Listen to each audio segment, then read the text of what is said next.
तर काय म्हणता पोट्टे हो, आपल्याला जायचं होतं भाषा नेऊन द्यायला गावले. तर इथं याची होती रेल्वे.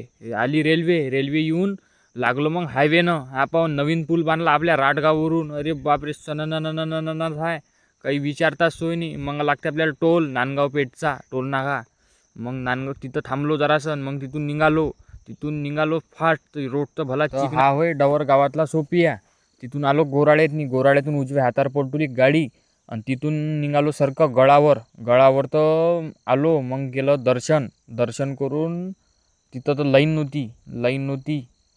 मग काय अंधारातनीच केलं बा दर्शन, तरी दिशे म्हणा. आणि मंदिराचं होतं बांधकाम सुरू. अरे बापा, लय पाहून घ्या, लय मोठं बांधकाम आहे. मग आलो बाहेर परिसरात, पाहून घ्या तुम्ही मंदिराचा एक नंबर आहे. मस्त शांत वाटते बिलकुल. भासाचा भल्ला खेळे माया तिथं. पाहून घ्या, मला तर हे पहिली ईरच वाटे बावा. पाहून घ्या तुम्ही ईर. मग दिसली ईर नव्हते. मग इथं एक बाहेर घेऊन घेतलं दर्शन. निघालो भाषाले सोडासाठी आपण. आणि त्यात लोक तुम्ही आता मला सबस्क्राईब करून व्हिडिओला लाईक करा, शेअर करा. भेटू मग पुढच्या व्हिडिओमध्ये.